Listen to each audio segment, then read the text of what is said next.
शाम का समय, दो लड़कियां उम्र से तकरीबन 17-18 साल की ट्यूशन से पढ़कर घर को जा रही थी। कृतिका, रिया यार आज ना हम उस रास्ते से नहीं जाएंगे। रिया, किस रास्ते की बात कर रही है तू? कृतिका, वही यार कब्रिस्तान वाला रास्ता, वहाँ से गुजरते हुए मुझे ना अजीब सा फील होता है। रिया, कम ऑन यार, तू भी ना कितना डरती है, मैं हूं ना तेरे साथ। और अगर ये वाला रास्ता नहीं लेंगे तो दूसरे रास्ते से बहुत ज़्यादा दूर पड़ेगा ना बाबा ना, इतनी दूर से नहीं जाएंगे, हमें 8 बज जाएंगे घर पहुंचते हुए। कृतिका, प्लीज़ यार यहाँ से नहीं चलते हैं ना, समझना। रिया, तुम समझने की कोशिश करो कृतिका, कुछ नहीं होगा, मैं हूं ना तेरे साथ, चल तू भी। कृतिका ने डरते हुए ही हाँ बोला और रिया के साथ चल पड़ी। रास्ते में ही एक कब्रिस्तान था, हालांकि ये अब बंद हो चुका है क्योंकि पुराना था, लेकिन उतना ही डरावना भी। घर पर जाने के शॉर्टकट रास्ते का एकमात्र सहारा था। दोनों साथ में उस रास्ते चल पड़ी थी। रिया को कुछ फर्क नहीं पड़ रहा था, जबकि कृतिका काफ़ी हद तक डरी डरी सी चल रही थी। रिया, चलना जल्दी, लेट हो गया है पहले से ही। कृतिका डरते हुए, यार मुझे ना ऐसा फील हो रहा है कोई हमारे पीछे है। रिया हंसते हुए, तू भी ना एकदम डरपोक ही है, फट्टू कहेगी। चल इतना क्या डर रही है, मैं हूं ना तेरे साथ। जब रिया हो साथ तो डरने की क्या बात। कृतिका मुड़ते हुए, सच में यार ऐसा लगा कोई है पीछे जो एकदम कदम से कदम मिलाकर चल रहा हो। रिया, कृतिका देख, अगर तुझे ऐसी ही बात करनी है तो खड़ी रह और वो तेरे सो कॉल्ड साए के साथ बात करती रह, मैं जा रही हूँ घर। रिया आगे आगे तेजी से चली गई और कृतिका भी उसके पीछे दौड़ते हुए उस रास्ते को क्रॉस कर गई। हालांकि वो बहुत डरी हुई थी। उसने इस कब्रिस्तान के बारे में बहुत सी बातें सुन रखी थी, जिसके कारण उसके मन में डर घर कर गया था। कृतिका घर में दाखिल हुई तो उसकी माँ ने उसे ऐसे डरे हुए देखा। वो कमरे में जा ही रही थी, तब उसकी माँ अंजना जी ने आवाज़ दी, अंजना जी, क्या हुआ कृतिका, सब ठीक है? कृतिका मुड़ते हुए, हाँ अंजना जी। तो चेहरे पर 12 क्यों बजे हैं? रिया से लड़ाई हुई है क्या? कृतिका, कुछ नहीं हुआ है मम्मा, मैं थक गई हूँ, रेस्ट कर लेती हूँ, सही हो जाएगा सब। अंजना जी, ठीक है, खाना बनेगा तो आवाज़ दूंगी, आ जाना। कृतिका, जी।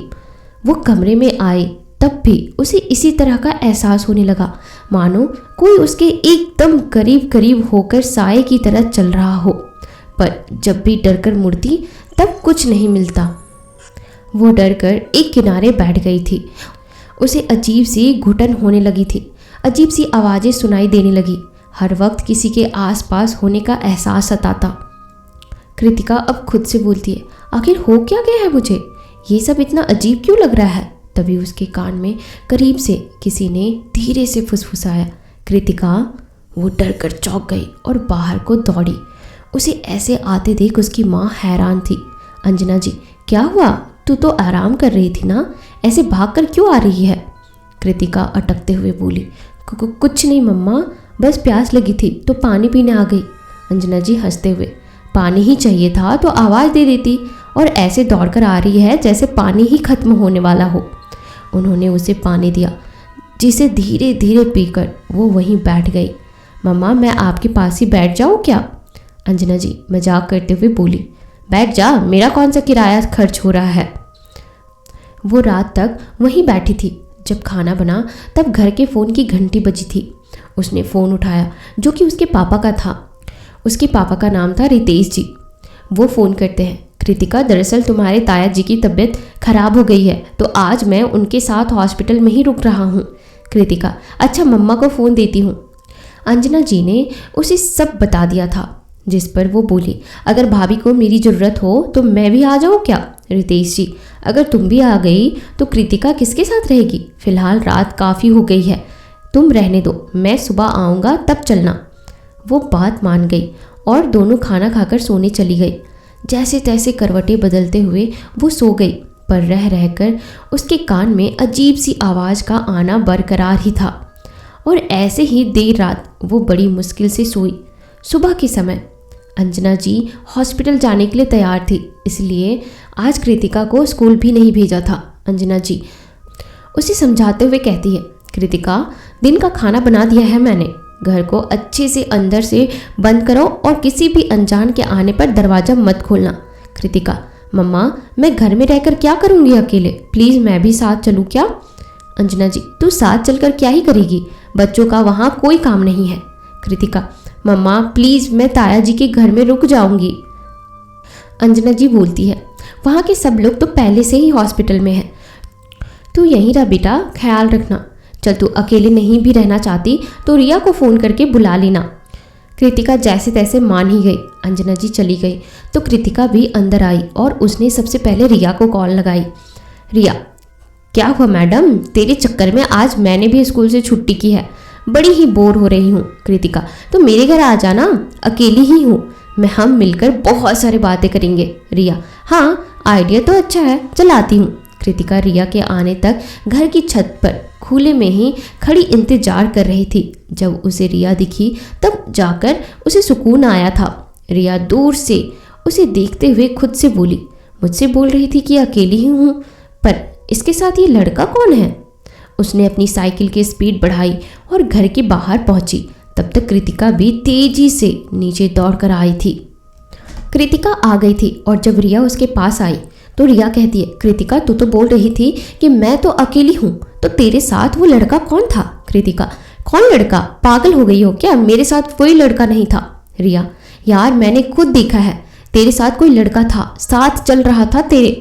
कृतिका बोलती है, तू अपना इलाज करवा, मैं अपने घर में अकेली हूँ, मेरे साथ भला कोई कैसे हो सकता है? इसी बात को लेकर दोनों के बीच लड़ाई हो जाती है और रिया गुस्से में कृतिका से बात कर कर वहाँ से चली जाती है। रिया साइकिल से घर के लिए निकलती है। आगे कुछ दूरी में ही जाते ही उसका एक्सीडेंट हो जाता है गाड़ी के साथ। इतने में कृतिका के माता पिता घर आ जाते हैं। कृतिका अपनी माँ से बोलती है, माँ कुछ दिनों से कुछ ठीक नहीं चल रहा, अजीब अजीब सा लगता है सब कुछ। कृतिका की माँ बोलती है, क्या बात है बेटा बताओ। कृतिका, जब हम ट्यूशन से वापस आ रहे थे तो मुझे ऐसा लगा जैसे कोई हमारा पीछा कर रहा है और आज वो फ़ोन कॉल्स अजीब सा आवाज़ आना। कृतिका के पिता, बेटी ऐसा भी तो हो सकता है कि ट्यूशन से आते वक्त वो सब तुम्हारा भ्रम हो और फ़ोन कॉल्स कोई तुम्हारा दोस्त करके मजाक कर रहा हो। कृतिका, नहीं पापा ये सब कोई मजाक नहीं हो सकता। कृतिका की माँ, अच्छा ठीक है, तुम अपने कमरे में आराम करो, हम कुछ सोचते हैं। कृतिका अपने कमरे में चली जाती है। कुछ देर बाद उसकी माँ उसे खाने के लिए बुलाती है। कृतिका की माँ, कृतिका खाना खा लो, खाना बन चुका है। कृतिका, जी माँ आती हूँ। खाना के टेबल पर कृतिका बोलती है, माँ आज खाना सच में बहुत यम्मी है, मज़ा आ गया खाने में। कृतिका के पिता, हाँ कृतिका सच में खाना आज बहुत टेस्टी बना है। इतना बोलकर सब अपने रूम में सोने चले जाते हैं। कृतिका अपने बेड पर सोई होती है। रात के 12 बज रहे होते हैं। इतने में कृतिका को डरावना सपना आता है कि वो कब्रिस्तान के अंदर अपने साइकिल की चेन ठीक कर रही है और उसे महसूस होता है उसके पीछे कोई है। जैसे ही वो पीछे देखने लगती है उसकी नींद खुल जाती है और हद से ज़्यादा वह डरी होती है। कृतिका, हे भगवान ये सब क्या था, मैं कब्रिस्तान में कैसे गई? जब वो अपने हाथ देखती है तो उसके हाथ काले हुए थे, जैसे कि साइकिल की चेन ठीक करते समय होता है। कृतिका बहुत डरी हुई होती है। वो सोने की कोशिश करती है। कुछ देर बाद उसे नींद आती है। वो अभी सो ही थी। इतनी देर में दरवाज़ा खुलता है धीरे से और अचानक से। कृतिका की नींद खुलती है और उठकर देखती है तो घर के बाहर जाने लगती है। उसके आगे कोई लड़का चल रहा है जिसके पीछे वो चल रही है। उससे बाहर जाते देख सिक्योरिटी गार्ड आता है, उससे कहता है और रोकता है, कृतिका बेटी रुको, कहाँ जा रही हो इतनी रात में, रुको। कृतिका उसे जोर से धक्का मारती है जिससे कि वो सिक्योरिटी गार्ड पीछे गिरता है और कृतिका उस लड़की के पीछे जाती है। वो ऐसे बर्ताव कर रही थी जैसे वो किसी के वश में हो। सिक्योरिटी गार्ड खुद से बोलता है, ये सब मुझे ठाकुर साहब को बताना होगा, और वो जोर जोर से चिल्लाने लगता है, ठाकुर साहब बाहर आओ, ठाकुर साहब बाहर आओ। इतने में कृतिका उस लड़के के पीछे जा रही होती है और वो कब्रिस्तान के अंदर चली जाती है। जैसे ही कृतिका कब्रिस्तान के अंदर जाती है वो लड़का उसे अपनी कब्र पर ले आता है। इतने में कृतिका को होश आता है। वो डर जाती है कि मैं यहाँ कैसे आई और वो लड़का उसके सामने आता है और कहता है, कृतिका मैं तुमसे बहुत प्यार करता हूँ, तुम मेरी हो। बस कृतिका बहुत डरी हुई थी। वो लड़का कृतिका से बोलता है, कृतिका तुम सिर्फ मेरी हो, आज तुम मुझे हाँ करो कि तुम मेरे साथ रहोगी, और तुमने ना कर दी तो मैं तुम्हें अपने साथ ले जाऊंगा। कृतिका कुछ बोलने से पहले बेहोश हो जाती है और लड़का गुम हो जाता है। कृतिका के माता पिता की गाड़ी की आने की आवाज़ आती है। कृतिका के माता पिता, सिक्योरिटी गार्ड सभी गाड़ी से उतरते हैं और कृतिका को आवाज़ लगाते हैं। कृतिका की माँ बोलती है, कृतिका कहाँ हो तुम? कृतिका के पिता बोलते हैं, बेटी कहाँ हो? उनकी नज़र एक कब्र पर पड़ती है जिस पे कृतिका बेहोश पड़ी थी। कृतिका के माता पिता बोलते हैं, कृतिका तुम ठीक हो ना, उठो। कृतिका के पिता उसे उठाते हैं और घर ले जाते हैं। उसके माता पिता उसे कमरे में बेड पर लिटा देते हैं और उसे उठाने की कोशिश करते हैं। उसकी माँ उसके मुंह पर पानी मारती है जिससे उसे होश आता है। उसकी माँ बोलती है, उठो कृतिका, क्या हुआ, ठीक हो ना तुम? और इतनी रात तुम बाहर क्यों गई? कब्रिस्तान में कैसे गई? कृतिका के पिता बोलते हैं, अरे अंजना रुको, उसे बोलने का मौका तो दो। हाँ कृतिका बोलो, तुम वहाँ पे कैसे गई? फिर कृतिका उनको वो सारी बातें बता देती है जो जो उसके साथ होता है। कृतिका की माँ, तुम चिंता मत करो, सुबह होते ही हम कुछ करेंगे। उसके पिता बोलते हैं, हाँ कृतिका आराम करो और चिंता मत करो, हम तुम्हारे पास ही हैं, तुम आराम करो बस। अगली सुबह होते ही कृतिका के माता पिता को खबर मिलती है कि रिया का एक्सीडेंट हुआ है और वो हॉस्पिटल में एडमिट है और वो चिंता में थे। कुछ देर बाद कृतिका और उसके माता पिता चर्च जाते हैं और वहाँ फादर से मिलते हैं और उन्हें सारी बात बताते हैं। जब कृतिका के माता पिता फादर को सब बता देते हैं तब फादर कृतिका से कहते हैं, कृतिका ये सब जो तुम्हारे मम्मी पापा ने बताया उन सब से मुझे तुम्हें बचाना मुश्किल लग रहा है। अगर कोई ऐसी बात है जो हमें नहीं पता तो बताओ, वरना तुम और मुसीबत में पड़ जाओगी। कृतिका फादर से कहती है, जी हाँ एक बात है। फादर बोलते हैं, हाँ कृतिका बताओ। फिर वो बोलती है, कुछ दिनों पहले ट्यूशन की छुट्टी से घर आ रहे थे। हम दोनों कब्रिस्तान वाला रास्ते से घर आते हैं। रोज़ की तरह हम वहाँ पहुँच गए। तब मैंने देखा कि किसी की नई कब्र बनी है, तो मैंने रिया से कहा कि चलकर देखते हैं। रिया नहीं मानी तो मैं देखने चली गई अकेले।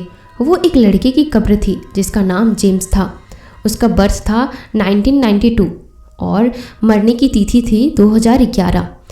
ये देखकर मुझे उसके लिए बहुत बुरा लगा कि जवान ही था और उसकी मृत्यु हो गई। तो मैं उसके लिए प्रेयर करने लगी कि वो जहाँ भी हो उसकी आत्मा को शांति मिले।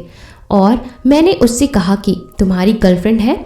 अगर है तो क्या वो अभी तुम्हारे लिए अपसेट होगी या नहीं?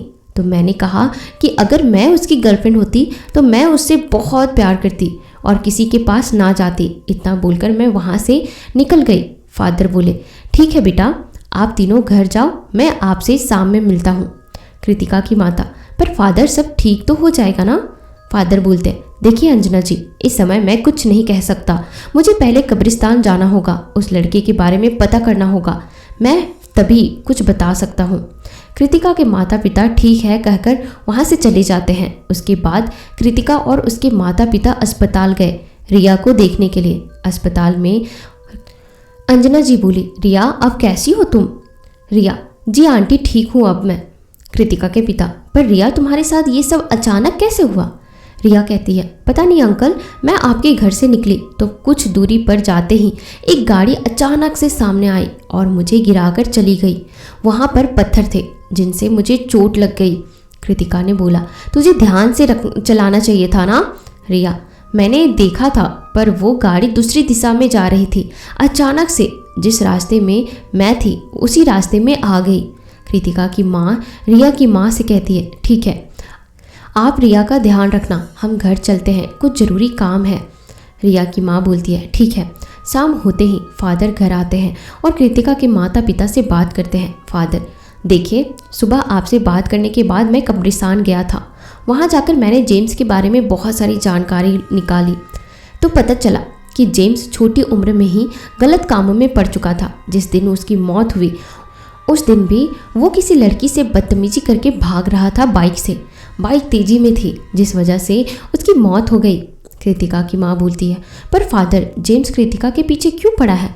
फादर, जेम्स अच्छा लड़का नहीं था, गलत कामों में पड़ चुका था। उस दिन कृतिका को देखने के बाद उसे वो काफ़ी पसंद आ चुकी है। अब उससे पीछा छुड़ाना मुश्किल है, इसलिए जेम्स का साया कृतिका का पीछा करता रहता है। कृतिका के पिता कहते हैं, फादर, कोई तो रास्ता होगा जिससे हम जेम्स से पीछा छुड़ा सके। फादर, नहीं, जेम्स काफ़ी ताकतवर आत्मा है जिससे पीछा छुड़ाना कठिन है और ये काम मैं अकेले बिल्कुल भी नहीं कर सकता। इसके लिए मैंने दूसरी स्टेट के फादर को बुलाया है। उनके इन सब कामों में काफ़ी नाम है। वो कल शाम तक यहाँ पे आ जाएंगे। यह सुनकर कृतिका के माता पिता बोलते हैं, ठीक है, हम कल तक का इंतजार करते हैं। फादर बोले, ठीक है, मैं चलता हूँ। अगला दिन शाम का समय था। दूसरे स्टेट के फादर आ चुके थे। कृतिका और उसके माता पिता उनसे मिलने चर्च में आते हैं। कृतिका की माँ फादर से कहती है, जी ये मेरी बेटी कृतिका है, प्लीज़ कुछ कीजिए, हमारी मदद कीजिए, कुछ भी करके उस आत्मा से हमारा पीछा छुड़ा दीजिए। फादर बोलते हैं, आप चिंता मत करो, मुझे सब बता दिया है पहले फादर ने, हमें अभी यहाँ से चलना होगा, समय हो रहा है।